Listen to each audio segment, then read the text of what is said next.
Hello, everyone, and welcome to the Live Through Jesus podcast with Courtney Gilmore. On this episode, the consequences of inaction. This is 2 Samuel 14.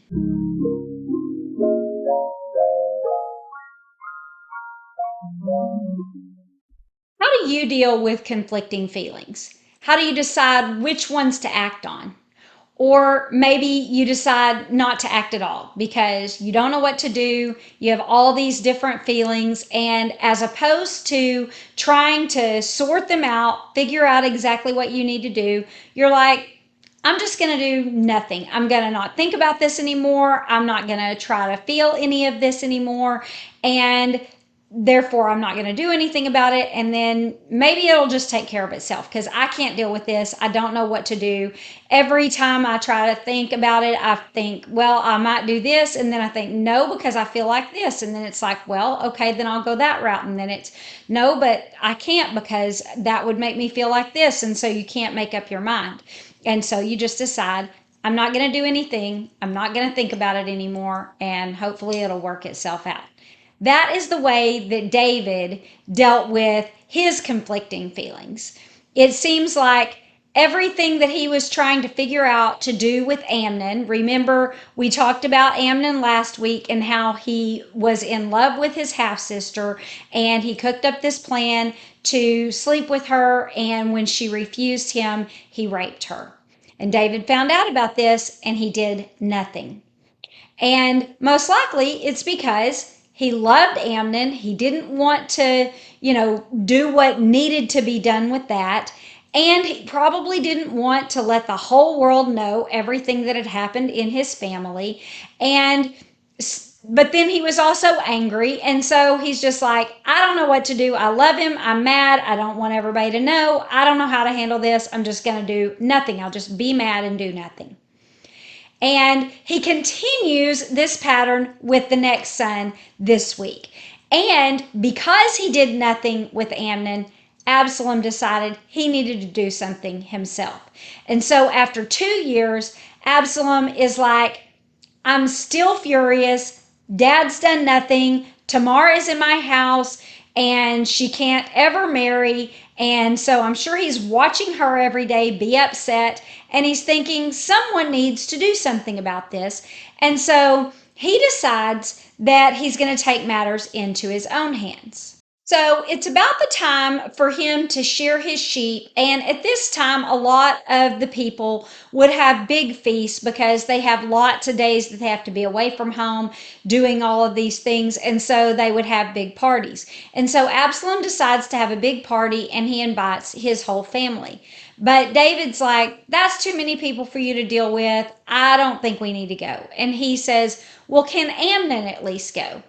And that seems pretty suspicious to David for him to specify that brother specifically, providing that they haven't been talking for the last 2 years. And so he asks Absalom about it. Why do you want him specifically to go? And he just keeps saying, come on, let everybody go. I want this to happen.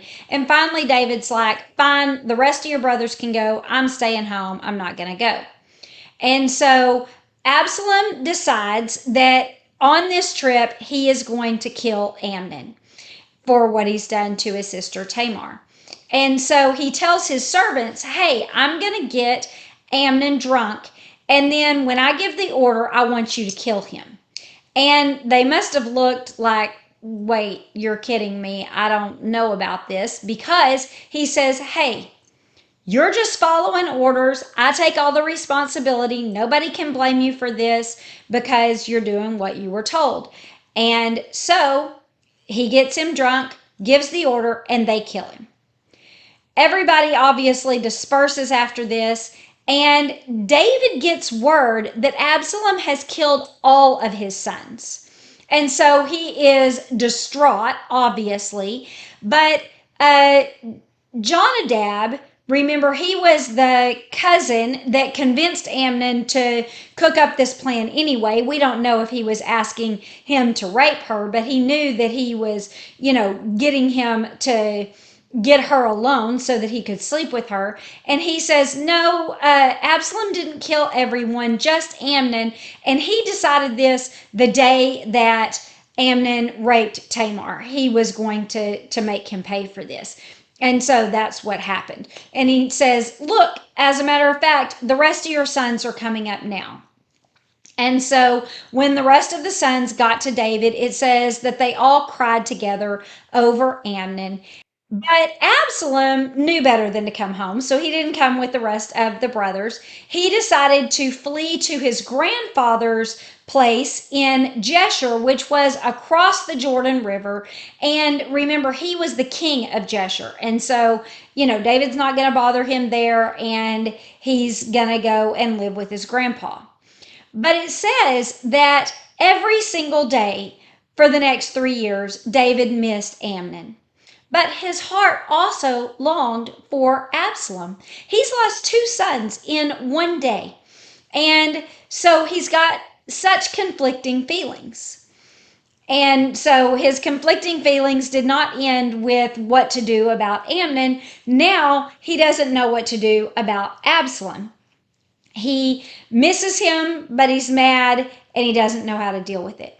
And Joab, remember, this is David's nephew who's been with him the whole time and is the commander of his army. He senses this. He realizes that David misses Absalom, but he's hesitant to bring him home. He sees that he's angry. And so Joab cooks up this plan to maybe get David to bring Absalom home. And he gets this woman to go to David and tell him her story, a fabricated story, that maybe will make David think about himself. And remember, this is what Nathan did too. Nathan brought David a story about 2 men to let him see how he had treated Uriah with Bathsheba. And so Joab doesn't bring the story directly to David. He has this woman go to him, but it's the same concept. And so when the woman gets to David, she falls on her face and she begs him to help her. And she says, I'm a widow and I have 2 sons left. And one day they were fighting in the fields and one of my sons struck the other son and killed him. And now the whole clan wants me to hand over my only living son to avenge the brother's murder. So they want to kill him for killing his brother. And she's like, but I don't want this to happen. And if it does, then my husband's going to be left with no heirs. And so will you please make it stop? Tell all the avengers of blood that they can't kill him and the bloodshed just needs to stop. And David says, I don't know what to do exactly about your son. And so just go home and let me think about it. And this doesn't solve the problem that the woman is actually going to him for, though, because she needs an answer. She's trying to give this scenario to make him think. And even though, her son did it in a fit of rage and Absalom didn't kill Amnon in a fit of rage, he is facing the death penalty if he comes back for killing his brother. But also it explains the sadness that a parent feels when their son is facing the death penalty, even if they're facing the death penalty for killing their own child, right? It's this dilemma she's presenting him with, saying, I know my son probably deserves death for killing his brother, but I can't bear to see it as a parent. And this is exactly how David might feel. He may be feeling, I can't deal with this myself because, yes, Absalom does deserve the death penalty according to, the law for killing his brother, but also I don't want to lose another son, right? Both of them don't want to lose both sons. And this story also tells us that Joab must feel like maybe David is mostly concerned about bringing him home because of the people, because that's the scenario that he's presenting with this lady. It's like all the people are calling for her son to be murdered. And the people might want that for Absalom too, except they don't know why Absalom killed him.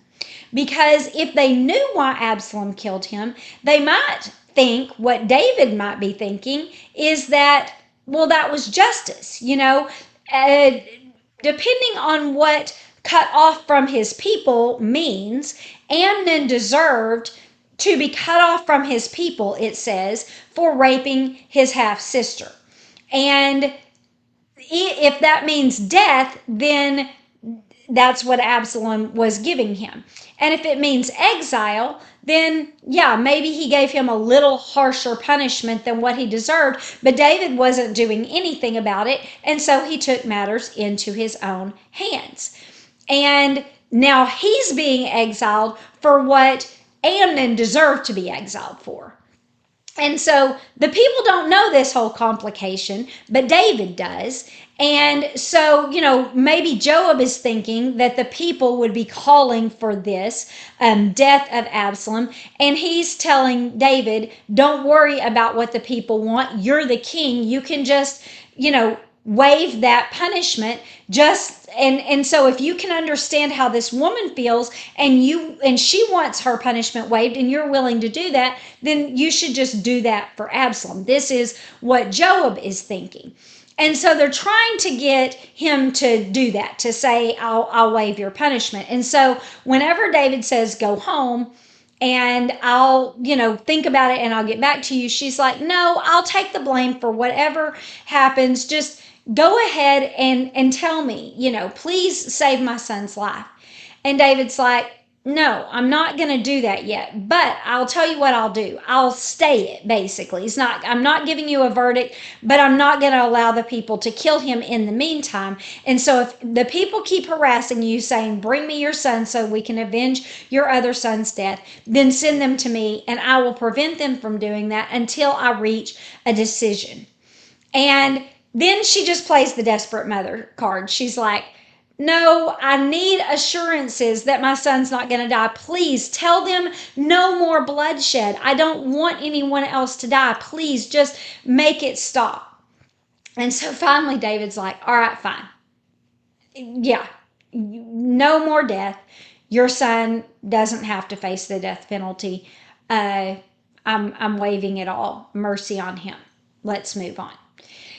And then the woman, because the whole point was to get David to realize what was going on, she says, thank you so much, but also you should pronounce this verdict to yourself, because you are not waiving the sentence that Absalom is serving right now. In the same way that you waived it for my son, you won't waive it for your own son.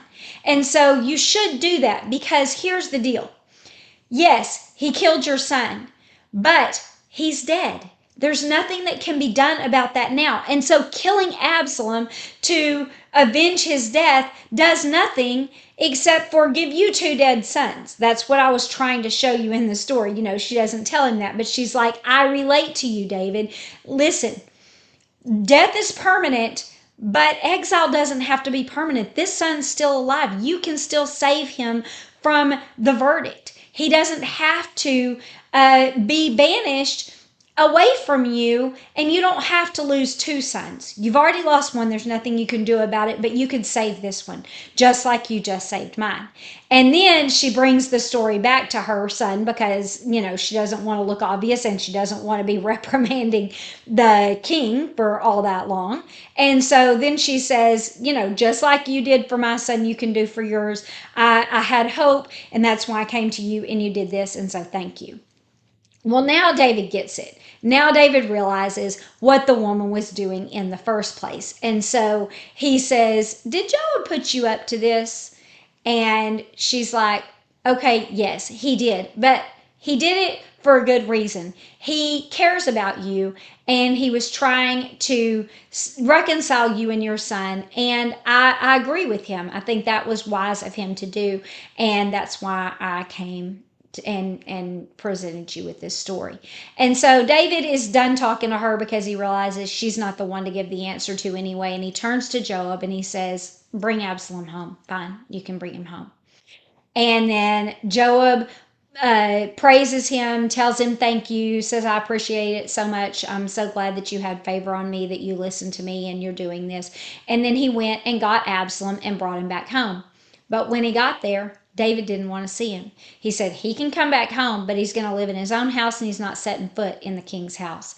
I don't want to see his face again.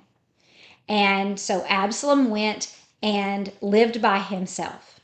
And it says that Absalom had 3 sons and 1 daughter. And he named this daughter Tamar. And she was a very beautiful woman. And it says that Absalom was the most handsome man in all of Israel. There was no flaw in him from head to toe. And his hair was so luscious that he had to cut it every single year just because it was so long and heavy on his head. It was so heavy, as a matter of fact, that it weighed 5 pounds he grew 5 pounds of hair every single year. And so this is, a very handsome man. Everybody, thinks he's like the greatest thing to look at. But David doesn't care about him. He doesn't want to see him. He isn't going to look at his son. He wants him to stay away from him. And after 2 years, Absalom's like, I can't take this anymore. And he calls for Joab, and thinking maybe he can get Joab to get him a meeting with his father and they can put this whole thing behind them. But Joab won't come to him. And so he calls him again. Joab still won't come. And so we don't know why exactly. Some people speculate that Joab had ulterior motives whenever he brought Absalom back in the first place, because otherwise, why would he bring him back whenever he is, not going to keep trying to reconcile them? He said he was bringing him back to reconcile them, and so why doesn't he keep doing it if that was his real motivation? But I think personally that most likely he's just like, they're in the same town, I did my part, I'm not going to push my luck with the king. Hopefully his heart will soften at some point and they'll get back together, and so I'm just not going to further involve myself. That's what I'm assuming, but who knows? Either way, he doesn't want to go to meet with Absalom. And so Absalom just tells his servants, hey, go and set his field on fire. And so they do. And this obviously gets Joab's attention. And so he goes to Absalom and he says, what in the world are you doing? Why are you setting my field on fire? And he said, well, I kept calling you to the house and you wouldn't come and see me, so I figured this is the only way to get you over here. And so he's like, fine, what do you want? And he said, I want a meeting with my dad. I don't know why he brought me all the way back here from Jeshurun if I'm not going to get to be part of the family. If he's just going to keep blaming me, keep punishing me, then why am I even here? And so I want to talk to him. And if he decides to kill me whenever I get there, then fine. If he still blames me and he thinks that I deserve death, then whatever. But I'm done with this. I'm not going to sit here in limbo any longer. And apparently he's just banking on the fact that David will feel too guilty to kill him, knowing that, he was actually avenging his sister and he will not do it. Or, that he will just love him enough. Once he sees him face to face, he will soften. I don't know if you've ever done that, but I've done that with people that I love. I'm really, really angry with them. But the second that I see them, it's just like it all melts away. And so maybe he's thinking that that is what David will do.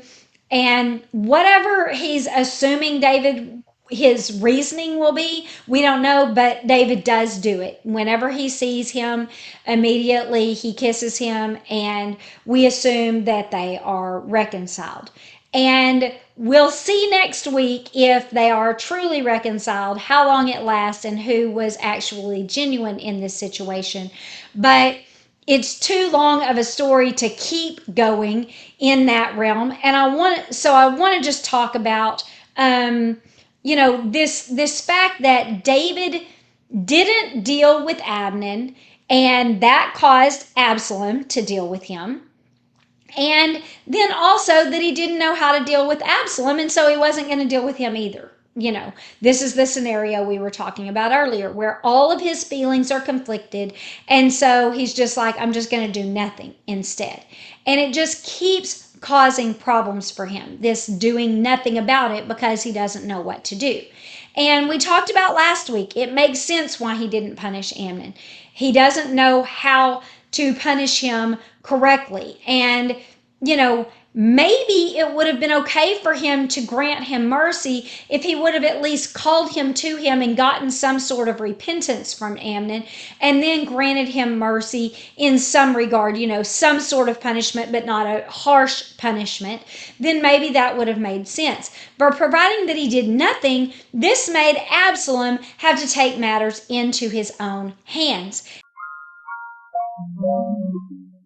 If you'd like to receive this as a written lesson, then go to LivethruJesus.substack.com and become a paid subscriber there. With your subscription, you'll receive 4 lessons every month by email and access to all the previous lessons. And digital studies are great because all of these scripture references are linked, and so you can just click on them right from your device. You don't have to flip through your Bible, and you can change it to whatever version you want to read the lesson in. Then digital studies are also good if you'd like to do them with a group because you only have to get one subscription and then you can just print off all of your materials so everybody doesn't have to get their own book. And so it's only $6 a month or $60 a year, and you'll just be able to do continuous studies with me. So go to LivethruJesus.substack.com if you would like this written study. That is just the first lesson that I can see for us today, is that if you don't want other people to discipline your kids and discipline them more harshly than what you want them disciplined, then you need to do it first. You need to be the one that takes matters into your hands and say, hey, I've got this. I know they did the wrong thing, and I'm going to deal with it. I'm going to make sure it doesn't happen again. And, if we can catch our kids early, before other people and deal with it, then maybe they won't have to suffer the consequences, at another person's hand who doesn't love them and isn't disciplining them out of love to try to teach them. So that's one thing. Also, if we can discipline our kids early on when they're very young, then that helps them escape the harsher consequences of us, either us when they're older, or the law, or the harsher consequences that you just face whenever you're an adult. It's not the same as getting a smack on the hand when you touch something that you're not supposed to touch when you're little. The consequences get greater and greater the older you get. And sometimes you suffer years and maybe even a lifetime for the things that you do whenever you become an adult. And so if we can discipline our kids early on in very small ways and teach them how to act, and that there are consequences for their actions when they're when they're young, then maybe we don't have to give them harsher consequences when they're older. But even if we do have to, whenever they are teenagers, better than making them suffer the consequences at the hand of another or at the hand of God whenever they are older. The harsh consequences that can last for a long period of time and hurt many, many people. That is our best bet. And so I want to read you a couple of verses about disciplining our kids early before we move on to a couple of other thoughts that I have over this lesson. And so Proverbs 19:18-21 says, discipline your son while there is still hope, and do not desire his death. Some of the other verses say destruction. If you will discipline them quickly, then they won't suffer the harsh consequences, so do it while there's still hope of redeeming them. A person of great anger will suffer the penalty, for if you rescue them, You will only have to do it again. Have you ever been in that situation? It's like you don't want them to suffer the consequences, so you rescue them from the consequences. But then when you do that, they don't see that there's any consequences to their behavior, and so then they do the thing again. And then you have to rescue them again, and then again, and then again, and then again. And so that's what this verse is saying. Is like, don't rescue them from the consequences. If you do, then they're not going to learn their lesson, and you'll have to keep doing it. And then it says that we should listen to advice and accept discipline so that we may be wise the rest of our days. And so, that switches to us, but it shows you that if your children are taught by this discipline early on, then they will be wise whenever they get older, and it will help them for the rest of their life.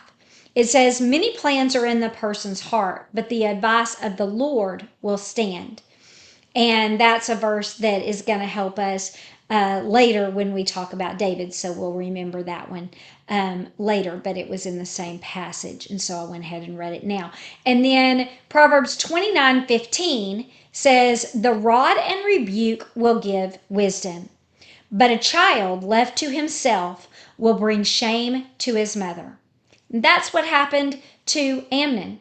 David left him to himself, and now he's brought shame to the whole family. It would have been shameful already to tell that he raped Tamar, but now the whole family is in disarray, and it's all because David didn't handle the situation himself.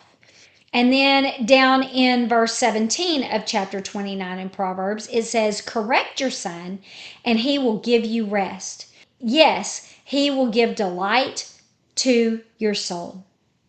And so if you'll correct him, like I said early, then you can rest. Then you can rest easy knowing that he's a good person. He's not going to do anything absolutely horrible and suffer those kinds of consequences. And so you will be at peace.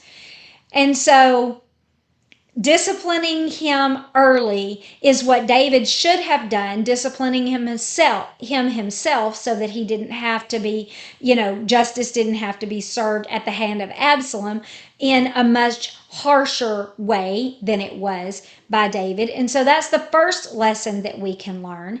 And then also what we talked about earlier, when dealing with conflicting feelings, we need to sort them out. We can't ignore it. We can't, decide maybe it'll deal with itself. I don't want to deal with it. I don't know what to do. Every decision is difficult. And so I'm just not going to think about it, because that didn't serve David in either situation with either kid.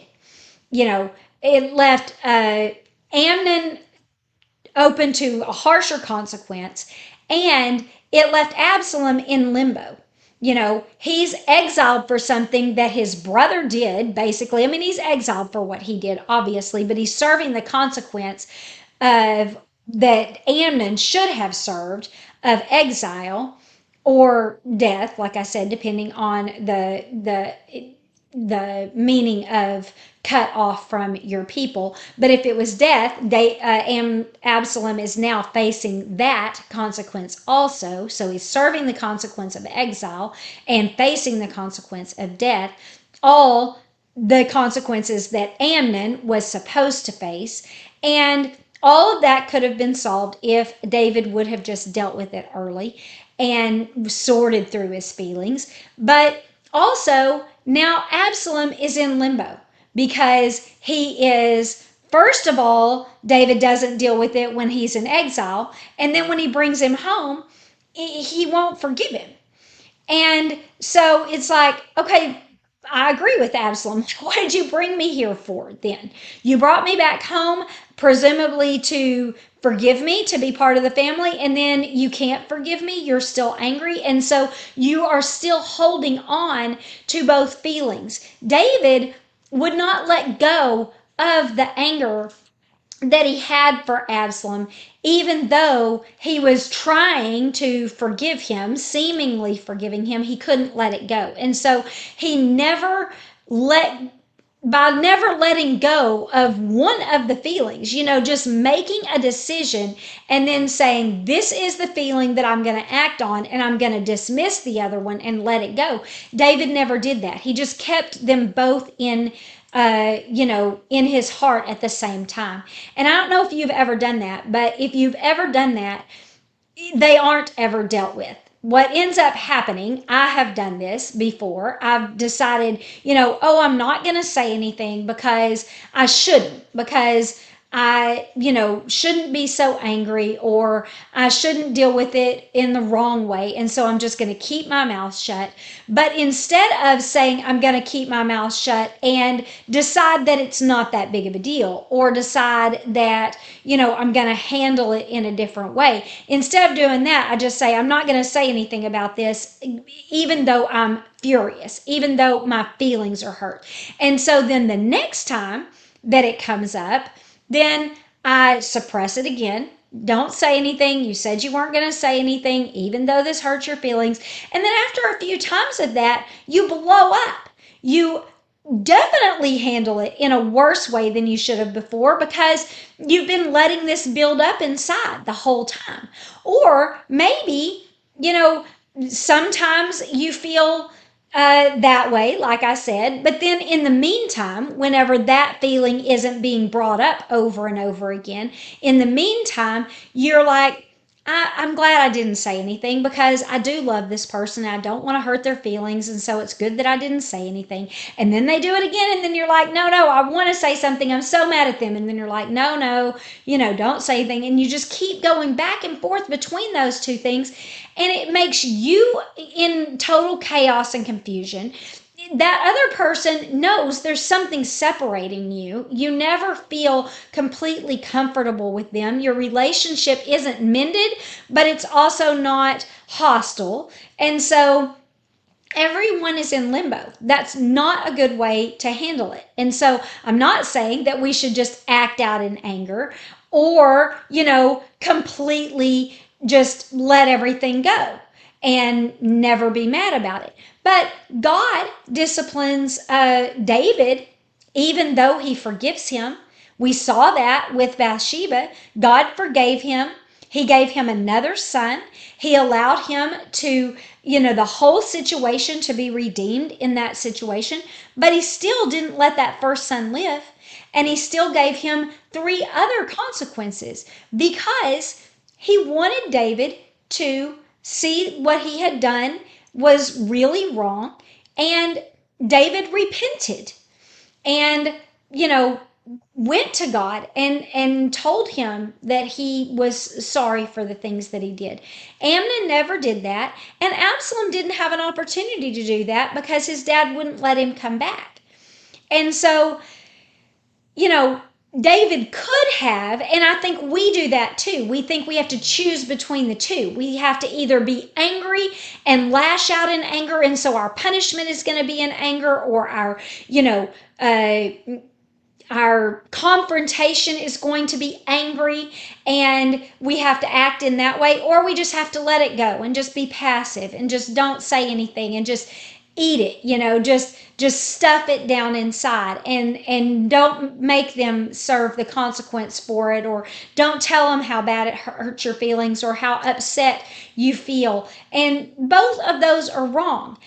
We can't do that because of what I said before, because those conflicting feelings will tear us apart, and it will be a wedge between us and the other person. And so all of those things are wrong. Also, if it's involving your child and you're the parent and you're supposed to be disciplining them, then it sets them up for failure and harsher consequences in the future. And so, in Amnon's case, we can learn about giving consequences to our children. But in Absalom's case, we can just see that those conflicting feelings cause chaos within us, tear us apart, and drive a wedge between us and the other person. And there's no real reconciliation. And so both of those things are wrong. But how do we deal with that? when we do have two conflicting feelings, how are we supposed to handle that? How are we supposed to decide? Okay, I'm not going to discipline them in anger. Well, then how do I discipline them? I can't let it go. So how do I handle it? Or this situation that we have with another person that we care about, not someone that we have to be disciplining in, but just someone that we need to confront because we have these conflicting feelings. How do we deal with that? What do we do whenever we can't go to them and lash out at them and be angry and be mean and hurt them in return, but we also can't stuff our feelings down inside and let this wedge be built up? Then how do we deal with it? How can we find that happy medium? How can we decide which feelings to act on and which feelings to dismiss? That's a hard thing. And the thing is, I can't tell you that. Each situation is different, and it's not really something that we can do, I don't think, in our own power. And so we have to go to God in those situations. First, we have to decide to deal with it. We have to decide that we're going to do the hard thing and sort through our feelings. We're going to not, just sit back and dismiss it all and hope that it all goes away, that we are going to deal with it. So that's our first thing. And then we have to go to God and say, help me deal with this.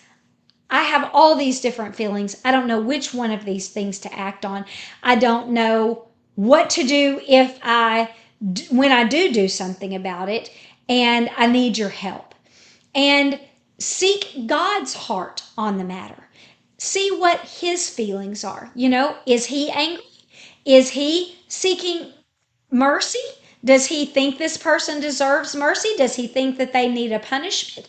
Does he think that you need to say something? Does he think you need to be quiet? Does he think that, and if he does want you to punish, then how? If he wants you to give them mercy, then how do you grant them that? If he wants you to confront the person, then what do you say?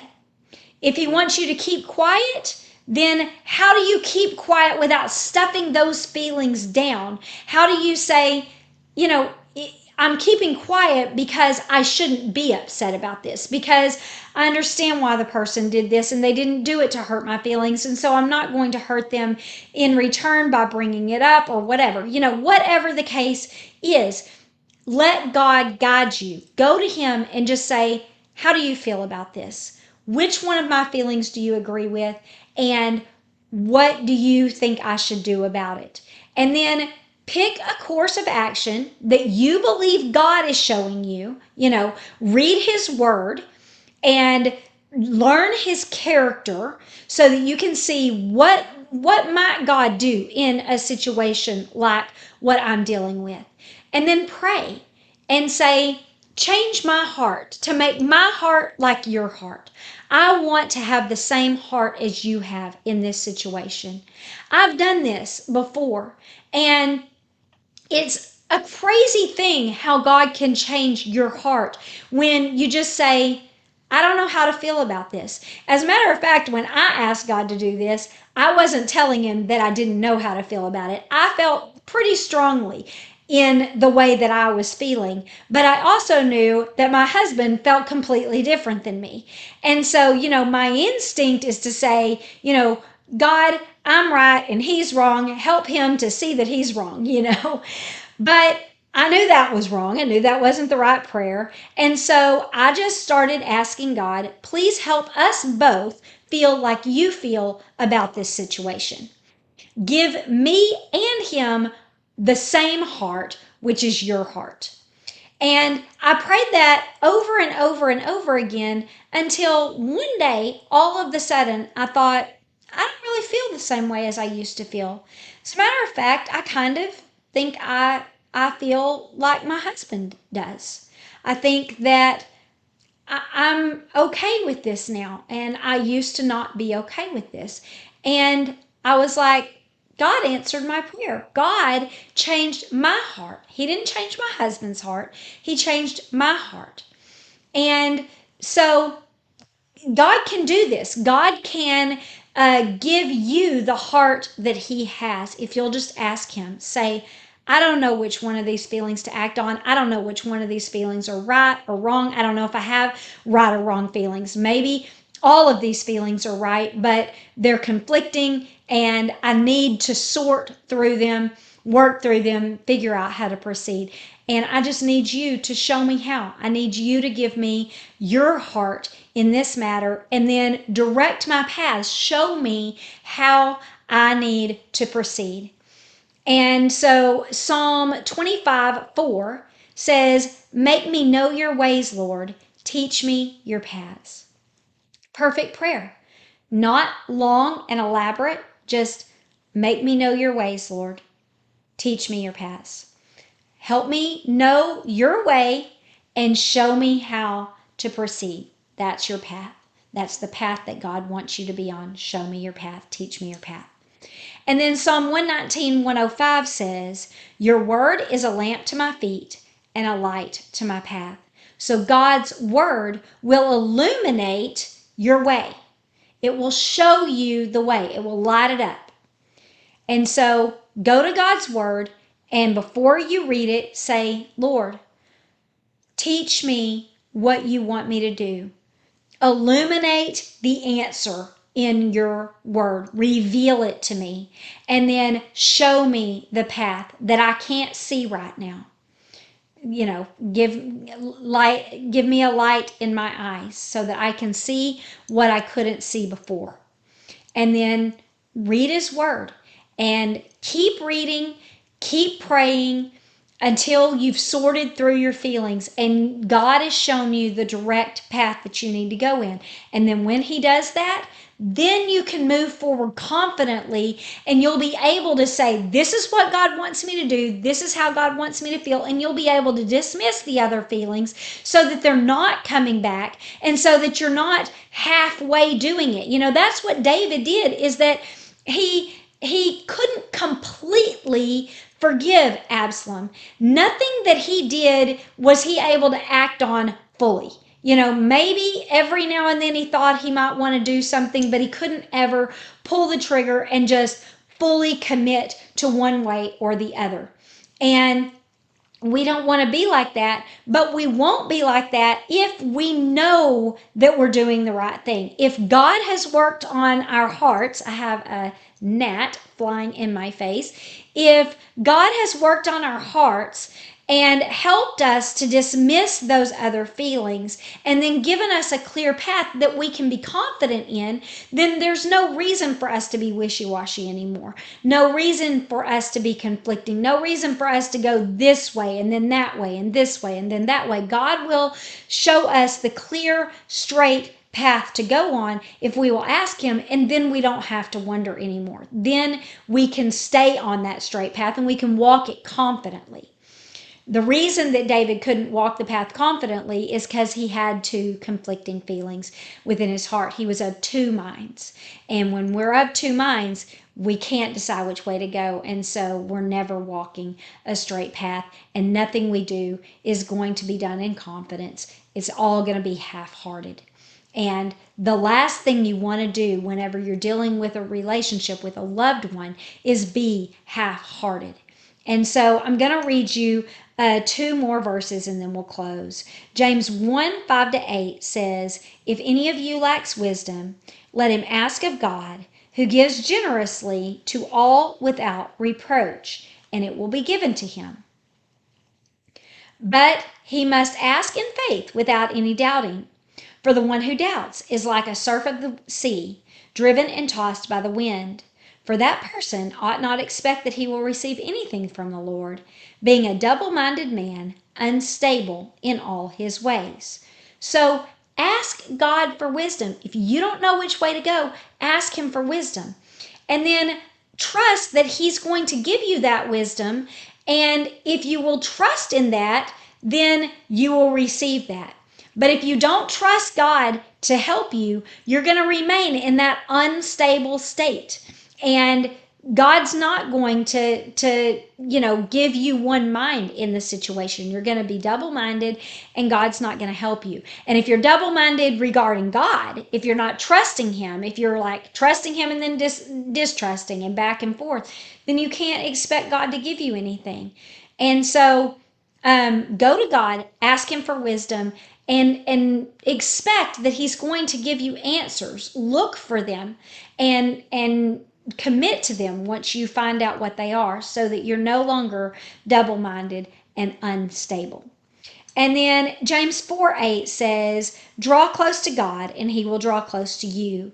Cleanse your heart, you sinners, and purify your hearts, you double-minded. So we don't want to be, half-hearted in what we're doing. We want our hearts to be pure, and if they are, then we will also not have a double mind of the situation. We will be able to commit ourselves, be in one accord, one mind, one heart with God, and proceed, accordingly. So that is all that I have for today. Next week, like I said, we'll go on with this story with Absalom and David and see if they have truly reconciled or if it just looks like it. So make sure you subscribe so you don't miss that episode.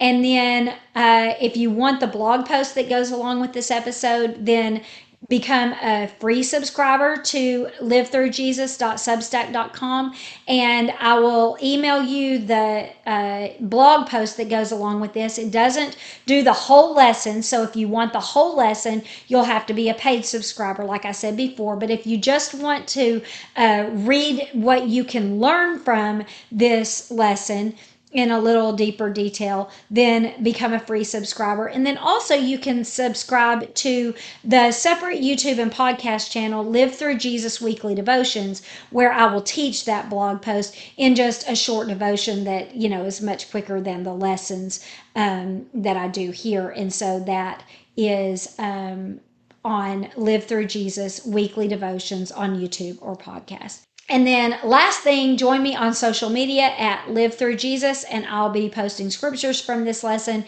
and also clips from this episode. So like and subscribe, and then I'll see you back next week. Thanks, and have a good day.